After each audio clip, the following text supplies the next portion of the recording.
Hello बच्चों, चलिए प्रश्न को देखते हैं। प्रश्न है FeCO5 में आयरन की संकरण है।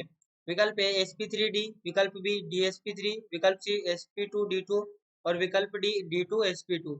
तो देखिए बच्चों, यहाँ पर बात करें प्रश्न की मुख्य अवधारणा की।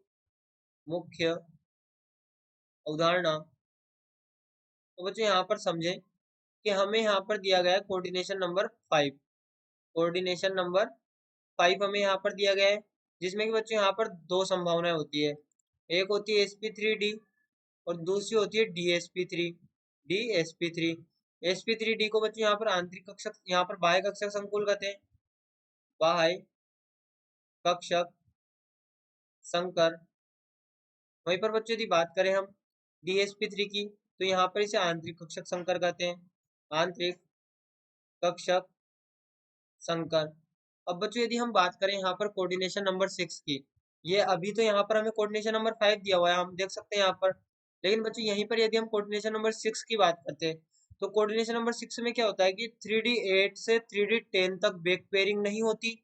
वहीं पे 3D1 से यहाँ पर हम कह सकते हैं D1 से D3 तक भी बैक पेयरिंग नहीं होती। लेकिन कोऑर्डिनेशन नंबर 5 की जब बात करते हैं, तो यहाँ पर 3D8 में बैक पेयरिंग पॉसिबल होती है। तो देखिए यहाँ पर हम बात करें पहले हमें दिए गए यौगिक की, तो यहाँ पर बच्चों जो यौगिक दिया गया है वो पेंटा कार्बोनिल आयरन। तो देखिए यहाँ पर CO5। अब बच्चों हम जानते हैं CO यहाँ पे उदासीन, तो यहाँ पर उदासीन होने के कारण इसकी जो यहाँ पर ऑक्सीकरण अवस्था होगी वो होगी 0, यानी कि आयरन की भी यहाँ पर होगी 0। यहाँ पर 0 होगी दोनों की ऑक्सीकरण अवस्था। तो बच्चों यहाँ पर जो आयरन है, इसके लिए हम यहाँ पर लिखते हैं AR, इलेक्ट्रॉनिक विन्यास को AR यानी कि आर्गन 3D, यहाँ पर 3D6 और 4s2, इस प्रकार से हम लिखते हैं। अब बच्चों 3D6 और 4s2 को देखिए यहाँ पर 3D6 4s2। अब 3D6 यहाँ पर किस प्रकार से होगा, यहाँ पर ये 1 2 3 4 और 5 कक्षक, और 5 कक्षक में 6 इलेक्ट्रॉन, 1 2 3 4 5 6, और यहाँ पर ये 4s2 में यहाँ पर 2 इलेक्ट्रॉन, यहाँ पर ये 1 और 2 इलेक्ट्रॉन। अब बच्चों यहाँ पर ध्यान दें, हमारे पास में जो CO है ये यहाँ पर होता है स्ट्रॉन्ग फील्ड लिगेंड। यहाँ पर ये होता है स्ट्रॉन्ग फील्ड लिगेंड, यानी कि प्रबल प्रबल क्षेत्रीय प्रबल क्षेत्रीय लिगेंड, जो कि बच्चों यहाँ पर पश्च युग्मन को कर देता है पॉसिबल, यानी कि पश्च युग्मन की संभावना यहाँ पर ये उच्च कर देता है। पश्च युग्मन यहाँ पर ये करवाता है। इससे क्या होता है बच्चों, यहाँ पर ये बन जाता है 3D8, क्योंकि जब पश्च युग्मन होगा तो देखिए यहाँ पर ये पेयरिंग करेगा इससे, जब ये पेयरिंग करेगा इससे तो ये कक्षक खाली हो जाएगा। या फिर हम कह सकते हैं कि यहाँ से क्या होता है कि ये इलेक्ट्रॉन इससे पेयरिंग करेगा, ये इलेक्ट्रॉन इससे पेयरिंग करेगा, ये दोनों कक्षक खाली हो जाएंगे, तो यहाँ पर ये दोनों इलेक्ट्रॉन इधर आ जाएंगे। यानी कि देखिए किस प्रकार से यहाँ पर होगा, यहाँ पर जब पश्च युग्मन होगा तो पश्च युग्मन में हो जाएगा 3D8, पश्च युग्मन के दौरान यहाँ पर ही हो जाएगा 3D8। देखिए हम यहाँ पर इसे लिखेंगे, पहले तो ये हमारे पास में 3D6 था, अब जब पश्च युग्मन हुआ तो ये हो गया 3D8, क्योंकि 4s के दोनों इलेक्ट्रॉन इधर आ जाएंगे, तो यहाँ पर ही हो जाएगा 4s0।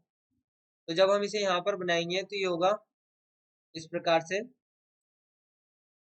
यहाँ पर 1 2 3 4, ये हो गए 5 कक्षक, ये एस का एक कक्षक, यहाँ पर 4p के 3 कक्षक, यहाँ पर ये 4p के 3 कक्षक।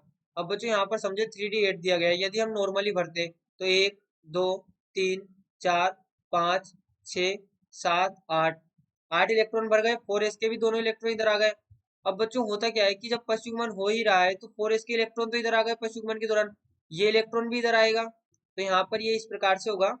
3D8 में जब इलेक्ट्रॉन भरेंगे पश्च युग्मन के दौरान, तो यहाँ पर इस प्रकार से भरेंगे, यानी कि हमारे पास में खाली होगा D1 और S और P3, यानी कि DsP3, यह हमारे पास में खाली होगा, जिसकी आकृति यहाँ पे वर्गाकार पिरामिडी होती है, वर्गाकार पिरामिडी आकृति होती है DsP3 की। लेकिन बच्चों यहाँ पर देखें तो हमारे पास में हमें DsP3 संकरण प्राप्त होगा, और हम जानते हैं कि FeCO5 की यहाँ पर जो आकृति होती है वो आकृति यहाँ पर ट्राइगोनल पिरामिडल हम कहते हैं, ट्राइगोनल पिरामिडल कहते हैं। अगर DsP3 के हिसाब से देखें तो हमारे पास में वर्गाकार पिरामिड ही होगी। लेकिन यदि हम नॉर्मली APCO5 को देखें तो ये होता है यहाँ पर त्रिकोण और त्रिकोणीय द्विपिरामिड यहाँ पर होता है। लेकिन हमें अभी संकरण की यहाँ पर बात करनी है, तो यहाँ पर संकरण इसका DSP3 होगा। यहाँ पर इसका संकरण DSP3 होगा, तो हमारा जो सही विकल्प होगा यहाँ पर विकल्प बी हमारा सही होगा, DSP3। हमने यहाँ पर देखा किस प्रकार से यहाँ पर पश्च युग्मन होगा, पश्च युग्मन के दौरान 3D6 से 3D8 हो जाएगा और यहाँ पर एक डी कक्षक भी खाली हो जाएगा पश्च युग्मन के दौरान। यहाँ पर ये बात याद रखनी कि पश्च युग्मन के दौरान ही क्रिया होगी, तो हमें यहाँ पर DSP3 संकरण प्राप्त होगा, जिससे कि हमारा विकल्प बी यहाँ पर बिल्कुल सही उत्तर होगा। आशा करते हैं आपको प्रश्न समझ आया होगा। धन्यवाद।